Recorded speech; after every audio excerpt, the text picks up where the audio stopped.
Pocket 2S is a direct successor to the Retroid Pocket 2 Plus, and in many ways is the supercharged version of that handheld. This is one I've personally been excited about since it was announced. The 2S comes to us with a better screen, better controls, and more power, but all in that familiar Pocket 2 form factor.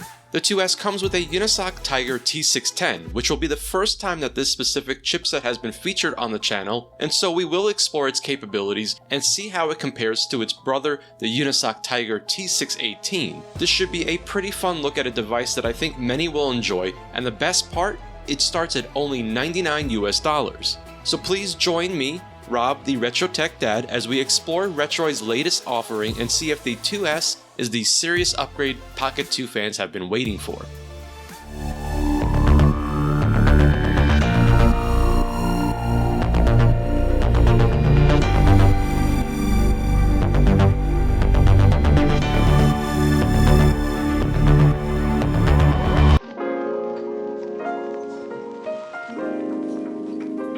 Let's roll out the specs first and get familiar with the Retroid Pocket 2S, which comes equipped with a 3.5-inch 4:3 IPS display at a resolution of 640 by 480 and offers up to 450 nits of brightness. The Retroid Pocket 2S comes equipped with, believe it or not, a different UNISOC chipset. This time around we have the Tiger T610 with 2 A75 cores at 1.8 GHz and 6 A55 cores at 1.8 GHz and a Mali G52 MC2 GPU clocked at 614 MHz.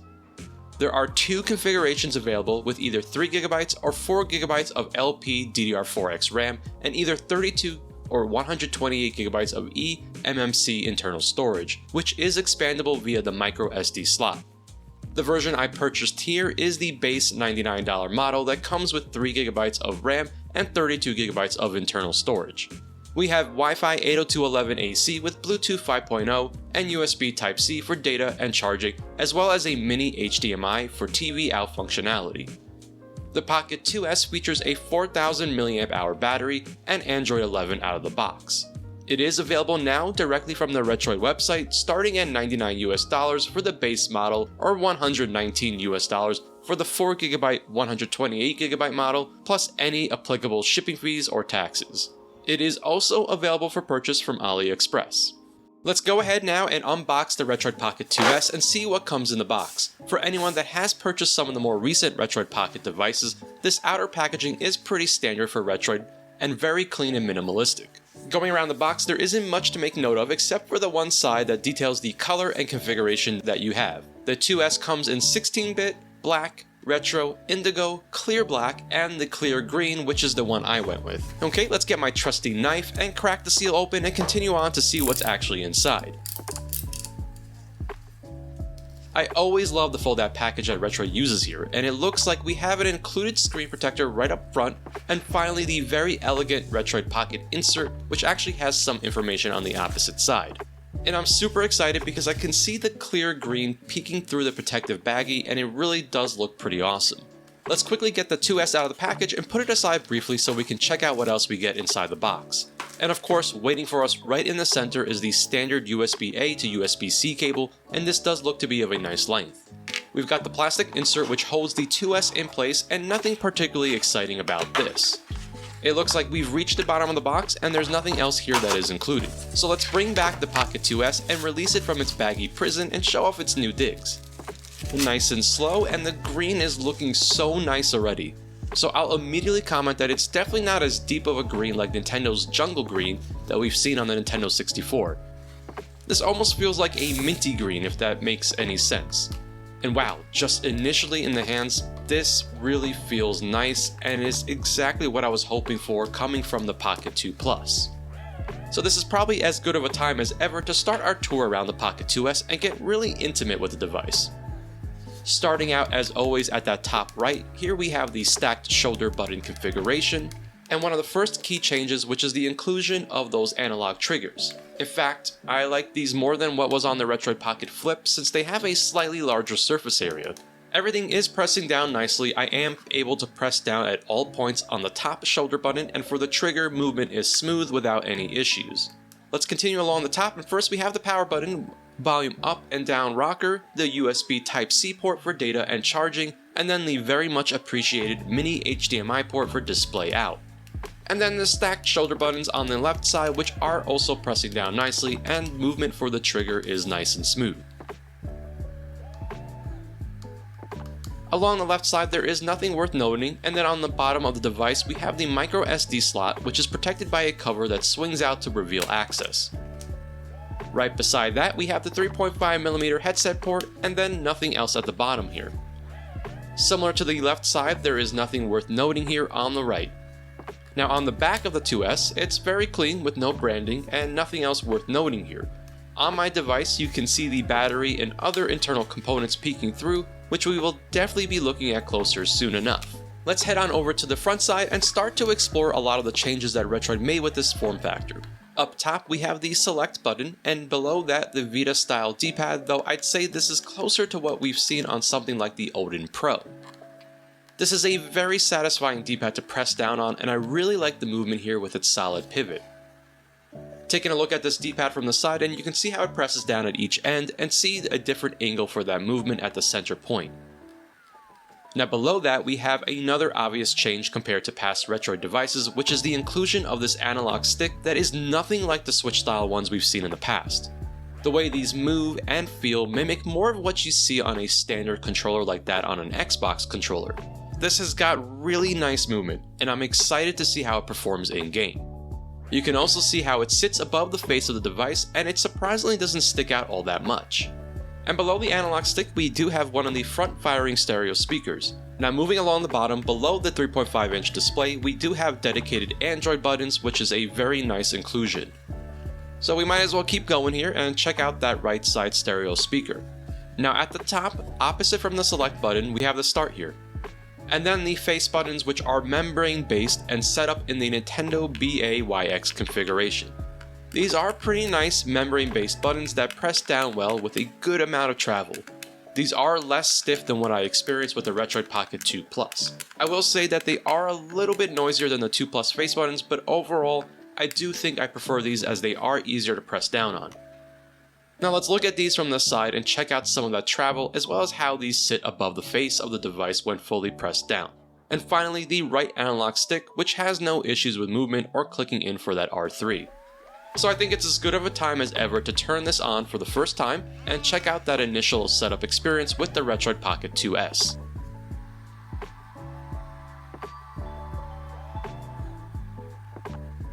And pretty much like every other Retroid device that has come before the 2S, we have a nicely guided setup process here with the 2S that walks you through to help you get started. This is where you will set up things like language, Wi-Fi, and even selecting apps to have preloaded for you. Now I personally like to just go ahead and pre-install everything and then go from there. I've always loved this approach to the setup process from Retroid, as it's very user-friendly and allows someone to quickly get their device set up the way they want and makes it feel more like a console experience and less like we're using an Android phone. Okay, with all of that pre-installing finished, it's time for me to select my default launcher. Now you can either use the default Android interface or use Retroid's own launcher, which again is meant to offer up a console-like experience and acts as a front end for the handheld to launch your favorite games from. So I like to go with just the standard Android launcher, but we will check out the Retroid launcher briefly in a moment, but first let's see what we have available to us here in Android. Quickly going through what's installed here, again I chose to install all of these apps during the setup process, but outside of this we do have a very clean install of Android here, and as I mentioned before, this is on Android 11. So let's take a look at what's available in the quick access menu, which you can reach by swiping down from the top of the screen. We have most of the usual options here, but there are some specific tweaks made by Retroid for this device. The most obvious and probably important selection is the performance profiles, which allow you to switch on the fly between balanced, performance, and extreme modes. I will definitely be benchmarking the differences later on in this video, so stay tuned for that. Beyond that, this is fairly standard, and of course you can always customize this if you want. Let's now head on over to the Retroid launcher and quickly take a look at what this looks like and what it offers to us. So for this, I'll go with a direct capture so you can easily see what's happening here. As you can probably tell, there's nothing actually here, and so let's go ahead and add the platforms that we are interested in. I've got a bunch of stuff already loaded on here, and so I will select a couple of consoles that already have game files in them. Now the cool thing is you can use the setup option at the bottom, and if you select create ROM folders, it will actually create the individual folders so that you can go ahead and add your games easily. Let's click on Systems so that I can choose the platforms I want to add, and then let's quickly do this, and now you can see that the platforms I selected are in fact showing up on this launcher. I think it's really nice and clean looking as well as pretty functional. So let's go into Nintendo 64, and you will notice that I have no games, but no problem, just click on ROMs at the bottom and then point to your folder that has all of the N64 games like I've done here. When you return to the prior screen, you will notice that the Retroid launcher will automatically start to scrape the games you have and add box art. So now that all of my games are populated, let's quickly launch some Wave Race 64, and you can see that it automatically opened up Mupen 64 Plus, which is my personal emulator choice for Nintendo 64 emulation, and it definitely works great here. Now to exit, you just click back until you get the exit option, and once you've done that, it will return you back to the Retroid front end. I've always liked the Retroid launcher since I do think it's clean and functional. I personally do not use it, but that's because I'm a heathen that enjoys launching individual emulators. Alright, enough of the software experience, let's head back to the actual hardware and check out some important things like build quality. In my usual bending stress test, I didn't notice much flexing in the shell, but it definitely made a little creaking noise, nothing too worrisome here, and I usually expect it with plastic devices. Everything does feel really nice in the hands and solid overall. Again, I haven't observed any issues with stuck buttons, poor movement, or odd finishing issues. Now let's get a closer look at this display, which isn't going to be blowing anyone away necessarily, as this is only a 640 by 480 resolution panel. But given its use cases, it's really not much of an issue. Again, much like similar devices with a 4:3 lower resolution display, Android will not be the sharpest thing to navigate around, but once in-game things start to look really great. It's a pretty bright panel, topping out at 450 nits according to Retroid, and it's definitely brighter than what we've seen with the Retroid Pocket 2 Plus display. I do like that on the lower side of the brightness it can be dialed way down so that it's really dim for anyone that does nighttime gaming in bed. Now on the audio side, things are really great here. We have front-firing stereo speakers that get nice and loud. I didn't find the placement to be much of an issue either, and despite holding the device using the analog sticks or D-pad, I didn't really find that my palms would obstruct the speakers at all. So let's listen in for a moment. And of course, let's break this D-pad in with a little Marvel vs. Capcom 2 for Dreamcast. The D-pad overall responded quite well to my actions. I am able to move around on screen without too much trouble and pull off multiple combos in a row. Occasionally, I found myself having to be a bit more conscious of my movement, and that's partly because the D-pad isn't as stiff as others I've used, and so you do get a bit more movement here. In terms of the analog sticks, I find that they perform quite well and aren't too sensitive to movement. In Super Mario 64, I like seeing how Mario responds to an analog stick since he does have a range of speed in the game, and so you can see here how he responds when I move that analog stick slowly. Finally, one last thing I wanted to check out was the range when pressing down on the triggers, since these are obviously analog and I found them to be calibrated quite well. Pay attention to the amount of pressure that I am putting on the triggers compared to what is being displayed in the test on screen. You will see that they line up really well, and at the max point we are matched properly to the trigger being pressed down fully.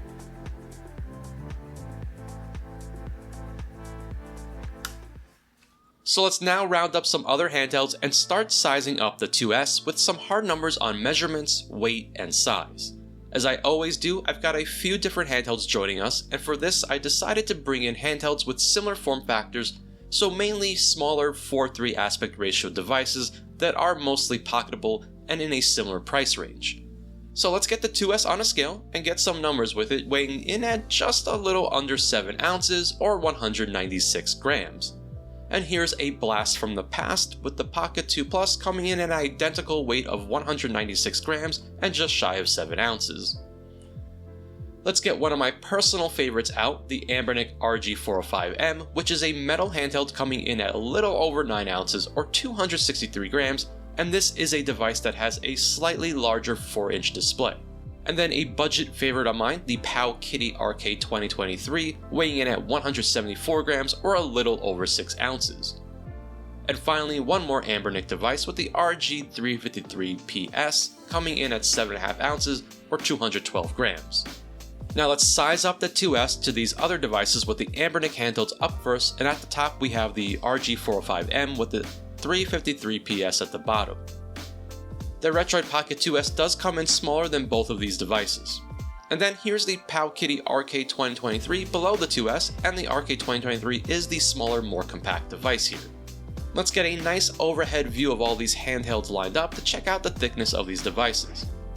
So let's now take some measurements of the face buttons and analog stick cap. The face buttons on the Retroid Pocket 2S come in at 7mm with an analog stick cap of about 13.5mm. The 2S is a little over 16mm in terms of thickness. I wanted to quickly grab the Pocket 2 Plus, and the face buttons here are just slightly smaller. And then the Anbernic RG353PS, which is the chunkiest of the devices here, coming in at 21.5mm in thickness, and uses those fairly standard size Anbernic face buttons coming in at a little over 7.5mm. Here's the RK2023, and this is just barely thicker than the Pocket 2S, coming in at a little over 17.5mm, but surprisingly, the smallest device here actually has the largest face buttons coming in at 8mm. So with my iFixit tools sitting around, I think it's obvious what we're doing next, and so let's size this bit up and get to tearing down the Pocket 2S. Looking at the backside, we've got 4 screws holding the back cover in place. These look like they're using Torx screws, so let me go ahead and find the best size that fits here. I'll be going with the Torx T5 bit, and let's quickly get these 4 screws off so we can pop that back cover and peek inside. So the cool thing with these clear cases is that we can easily see where the retention tabs are on the shelf. Looking around, we do have a few of these tabs in place, and so we can strategically figure out our point of entry. It does look like the best spot to use a guitar pick or wedge tool is going to be at the shoulder buttons, and so we will start from that point and then carefully separate the back cover. Using my tool, it was surprisingly pretty easy to get some separation, and then with a bit of force we can get it away from those tabs. Now take care to not just pry off the back cover, as there is a ribbon cable attached to the mainboard coming from the vibration motor, and so you will want to be careful to disconnect that before removing the back cover fully. Okay, with that now separated, let's check out how rigid this plastic is here, and you can see that the back cover is fully flexible. It's not the thickest piece of plastic, which is fine as it helps keep the weight down. Let's go ahead and get a nice centered shot of the mainboard inside the shell and see how it looks without that back cover on. We can now take a look at how the mechanism works for those triggers, which is a new feature here coming from the Pocket 2 Plus. And here's a closer look at that 4000 mAh battery. So it looks like the analog sticks are easily accessible and replaceable with direct access and doesn't require removing any other boards to get to, which is definitely nice for doing service on them. The same thing for the stereo speakers here as well. Let's go ahead and remove one of the analog sticks out of here so we can take a closer look at them. We will need to change our bit out for a Phillips bit, and something like the Phillips Head 000 should work well for the rest of our teardown. The analog stick is held into place with 2 screws, so let's quickly get this out of here and then disconnect the cable, which can be freed by lifting up on the retention tab and then gently taking the cable out. Now these analog sticks are very different than what we've seen before, especially from Retroid. This is the first time they are using analog sticks like these, which are using Hall-based sensors. You can see that the assembly for these is much thicker, which is not all that surprising given that we have the range and movement of something that resembles a full-size analog stick versus those Switch style ones. So the next thing I'd like to do here is take a closer look at the face buttons and see how difficult it is to get to them. The face buttons are on a daughter board and not part of the main board, so we will have to remove that from the device. We do have a few cables that need to be disconnected, including the one from the speaker, and then another one that is most likely connecting this daughter board to the main one. With all the cables disconnected, we need to now remove the screws that are keeping these shoulder buttons in place. So there are 3 total screws holding the trigger in place. 2 of them are very obvious to remove. However, one of them is actually concealed inside the trigger, and so you will need to pop off the actual trigger in order to access this 3rd screw and remove it. Use a tool that will allow you to get underneath that empty space in the trigger so you can easily pop off the trigger, which will actually come off pretty easily. Once that is done, you can then remove that 3rd and final screw so we can continue on with this teardown. With the trigger out of the way, we have one more cable that needs to be disconnected, which is for the top shoulder button. Let's quickly disconnect this, and now we are able to freely remove that daughter board from the shell and take a closer look here. So this would be the procedure in order to gain access to the face buttons in case you wanted to do a swap. By the way, the official Retroid website actually sells replacement parts for the Pocket 2S, and you can see that these face buttons are in fact keyed, so you will need to buy specific replacement parts made for the Pocket 2S. The cool thing is that the parts are relatively inexpensive and come in different color options.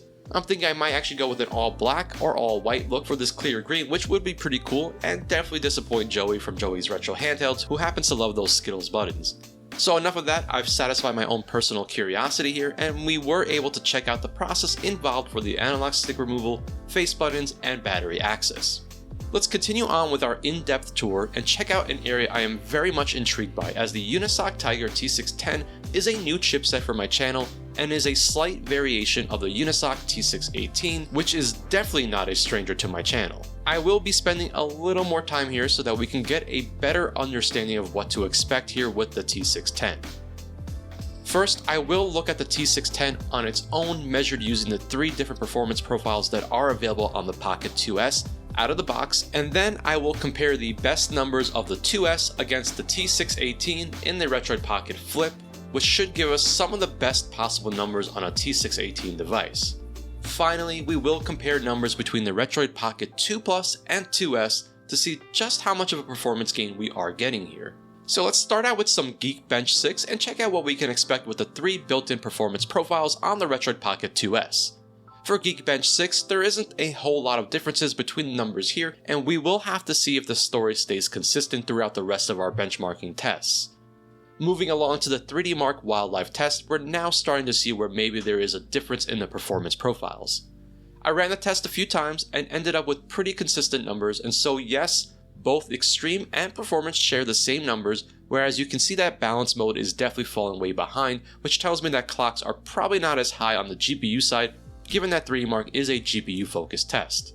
Finally, let's check out the numbers in Antutu, which will give us a better overall test of performance. You can see that CPU numbers are nearly identical between the 3 performance profiles, similar to what we saw in the Geekbench 6 test, and then on the GPU scores, which again are very similar to what we saw in the 3D Mark test, demonstrating the balance mode falling behind in that category. Overall numbers were highest in the extreme mode, and so while it's not as extreme as its title implies, there is definitely some small gains over that performance setting, which could very well be the difference between a game being playable or not. Now let's compare between the T610 and the Retroid Pocket 2S, and then the incredibly popular T618, which has been used in 7 different handhelds across various manufacturers. For these tests, I am using the Retroid Pocket Flip since it does have active cooling and tends to give some of the best numbers I've seen with the T618. Starting out with Geekbench 6, we can see that we are getting some gains on the multi-core side with the T618, and that makes sense given that we have slightly higher clocks on those A75 and A55 cores. Moving on to the 3D Mark Wildlife test, and this again is pretty much in line with what I'd expect given that we have higher clock speeds on the GPU side with the T618. Finally, let's check out numbers with Antutu, and again, numbers across the board are all higher on the T618 versus the T610. The GPU and CPU numbers reflect the same performance differences we saw in the Geekbench and 3D Mark tests, and the overall scores here are definitely higher on the T618. I think it's pretty clear that Retroid using the T610 does mean some differences in performance than what we've seen with the Retroid Pocket 3 Plus and Pocket Flip. Finally, for fun, I wanted to show the kind of performance gains we are getting here if you were making the leap from the Retroid Pocket 2 Plus to the 2S. As a refresher, the Pocket 2 Plus had the UNISOC T610 with PowerVR based graphics. It's also running a much older build of Android, so I had to go and use older benchmark tests to perform this comparison.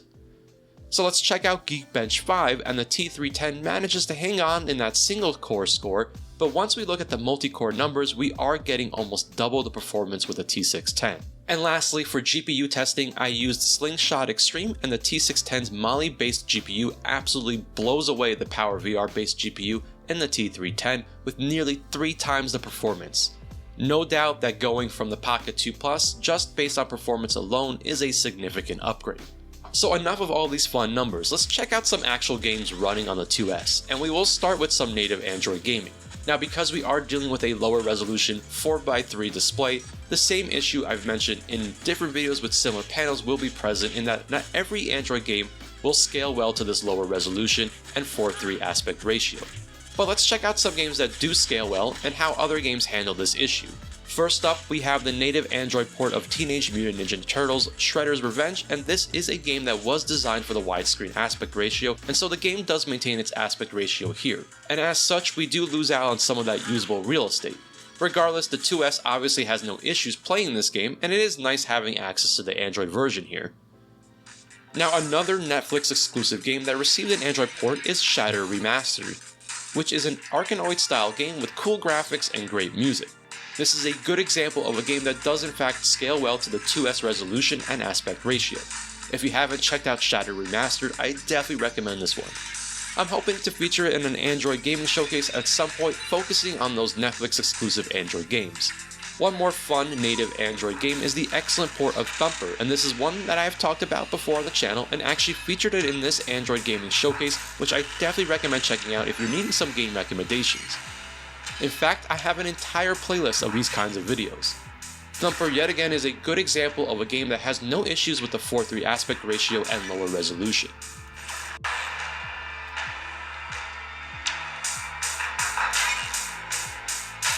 Finally, one more game that I just couldn't resist showing off, and I've been good since I think it's been a few videos since I've last talked about it, but Horizon Chase just feels so right here on the Retroid Pocket 2S, and is another game that does scale well to this resolution and aspect ratio. In fact, Horizon Chase was a game that I played a lot of on my Retroid Pocket 2 Plus using the HDMI out, and so it's a bit nostalgic for me in that sense. Now before we move on to emulation, I did want to show off some of the gamepad mapping functionality that is built into the Retroid Pocket 2S. For this, I will be using a fantastic game that received a native Android port, and it's another one that I've featured on the channel before. Absolute Drift surprisingly does not have controller support, but thankfully it is very simple to get working with a Gamepad Mapper like the one here on the Pocket 2S. This is very simple to use, and when you are in a game that doesn't support the built-in controls, simply swipe in from the right of the display and then tap on the key mapper at the top. You will get the on-screen config where you can assign all of the controls. Absolute Drift is a pretty simple game to map, and so I will simply map these very quickly, and then once you are done, just hit the blue icon to save, and the game should respond to your configuration.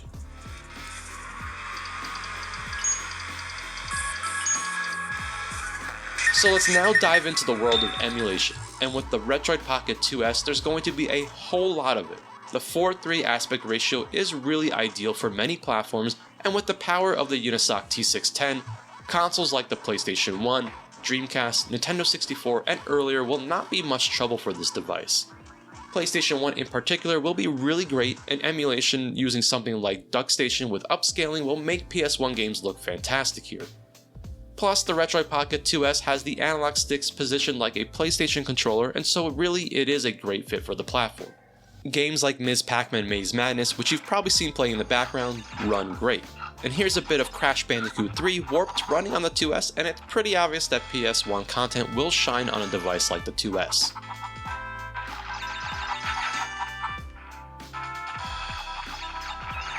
But how about some Nintendo 64, which can be a bit more difficult to emulate? And again, for many of the games I've personally tested, Nintendo 64 wasn't much of an issue here. I personally like to use Lupin 64 Plus as my N64 emulator of choice, and a personal favorite racing game, Wave Race 64, looks really crispy on this display. I know I've said it before, but I still can't get over the water physics to this day. And instead of showing some Mario Kart 64, I decided to go with Diddy Kong Racing. In many ways, this game is superior to Mario Kart 64 and graphically looks fantastic with the full-blown overall to explore. As a single-player game, it's definitely the meatier game in terms of content. This is another fantastic racing game for Nintendo 64, and again, another one that has no issues running here on the Pocket 2S. Now, one other console from this generation that tends to be ignored is the Sega Saturn, and this one is even more difficult to emulate properly compared to Nintendo 64 and PlayStation 1. But using Yaba Senshiro for Sega Saturn emulation, and of course results were excellent as well.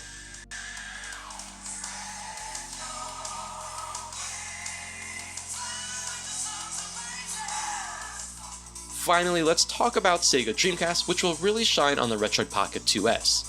I don't think it's all that surprising that Dreamcast emulation fares well with this device, and regardless of your emulator of choice, they should all be quite performant. The footage here was all captured using Redream, and games like Sega Rally 2 and Jet Set Radio will do very well here. The 4:3 aspect ratio and resolution of the display are a great match for this platform. And I can't believe it's been this long since I've talked about my favorite Japanese import for the Sega Dreamcast. Cosmic Smash is the perfect pick up and play game for a handheld device like the Retroid Pocket 2S, and it just looks so crispy here on this handheld, and really it's always been a dream of mine to be able to play something like Cosmic Smash on the go. And we're so fortunate that we have so many low cost options that can handle Dreamcast emulation. I also wanted to briefly show off some of the handheld platforms like Nintendo DS, which despite obviously needing 2 screens can do quite well on the Retroid Pocket 2S, as long as the game does not rely on the bottom screen all too much. For example, I'm running Mario Kart DS, which is a good game to play on a single screen device since the bottom screen isn't used frequently. And we can't forget about the DS's competition during this time. The PlayStation Portable will also fare quite well performance-wise with that T610 in the Retroid Pocket 2S. However, PSP did use a 16:9 screen, and so you will either need to stretch the image to fill the entirety of the display, or leave it at its native aspect ratio, which on a small 3.5-inch 4:3 screen isn't what I'd consider to be the ideal PlayStation Portable experience, but regardless, it was worth briefly showing off here. So now it's time to shift gears to the 6th generation with the PlayStation 2 and Nintendo Gamecube. Now over on the UNISOC T610, which we've seen on devices like the Retroid Pocket 3 Plus, Flip, and many others, PlayStation 2 and Gamecube were in many ways a bonus that did quite well with a lot of games from both libraries. Now it was far from perfect and still required plenty of tweaking for many games. Of course, after all of the benchmarking, we do know that the T610 falls behind performance-wise compared to the T618, and so that means that high-end emulation like PlayStation 2 and Gamecube will provide a different experience. In my own personal testing, I found that to be more so true for PlayStation 2 emulation. In fact, let's start out with God of War 2, which is a great way to demonstrate the differences here between the two chipsets. The T618 with proper tweaking allows us to get God of War 2 pretty playable without significant underclocking. Now I am using the Retroid Pocket Flip with its fan set to performance for this test, and you can probably tell by now that God of War 2 is running a lot better on the Flip compared to the 2S. The Pocket 2S, by the way, is set to the extreme performance profile. Both have been configured the same exact way using that unsafe preset with Ether SX2 at native resolution, and unfortunately God of War 2 just can't keep up with these settings on the 2S. You will need to do some really heavy underclocking to get it to be playable, and because of that, it's really not a great experience, whereas on the Flip, while not perfect, it's definitely much more enjoyable. However, that's not to say that PS2 emulation isn't possible. Lighter games like Automodelista will actually do quite well here at native resolution with no underclocking required at all with the PAL version.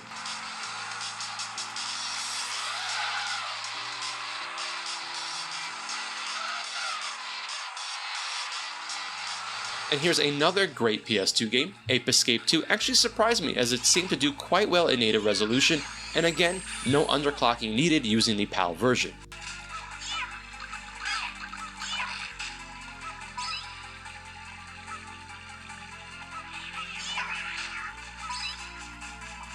Finally, for one last PlayStation 2 game in this emulation showcase, I want to show off a bit of Contra Shattered Soldier, which is always a good lighter PS2 game to play, and this one likewise is running at native resolution with no underclocking using the PAL version, and it's quite playable with these settings.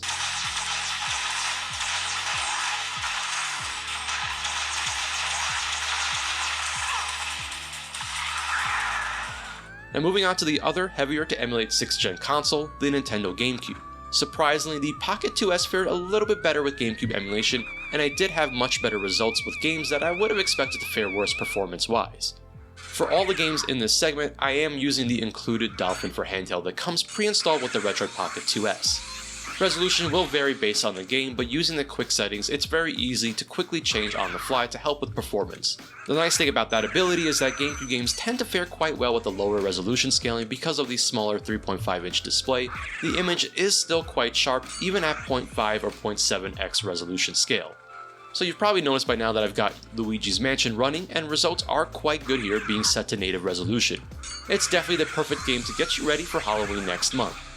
And here's a really awesome game from this generation. NBA Street Volume 2 is a real treat on the Retroid Pocket 2S, and I've got this one running at native resolution with just some occasional hiccups, but this one is a good example of a game that can run quite well on this device.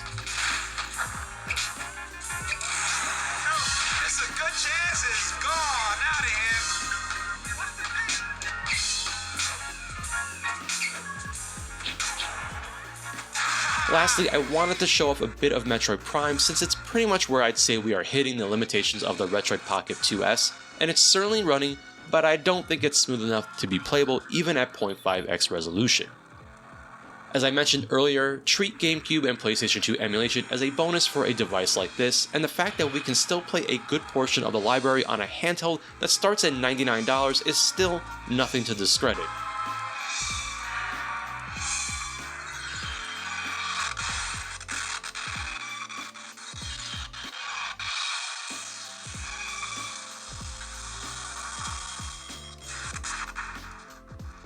Finally, for one last really bonus platform, I wanted to show off that very light switch emulation can be done despite my unit being the base model with 3GB of RAM.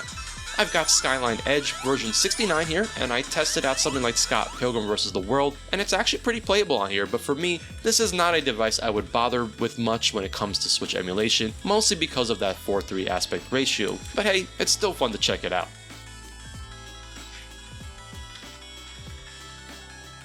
So of course, after all of this gaming, let's take a look at the battery performance and see what we can expect in terms of battery life. First up, let's check out my usual lighter test using Yoshi's Island for Super Nintendo. I've got the 2S set to 50% brightness and 50% volume with the Wi-Fi turned off and the performance profile set to balanced. With that 4000 mAh battery, the Pocket 2S was able to achieve 9.5 hours of battery life. Given the size of the battery and the size of the device, I think this is pretty acceptable performance. Switching gears to a more demanding test of the battery, here is God of War 2 at 50% brightness, 50% volume with the Wi-Fi turned back on and the 2S set to the extreme profile. The 2S was able to hit about 4 hours and 15 minutes with these conditions.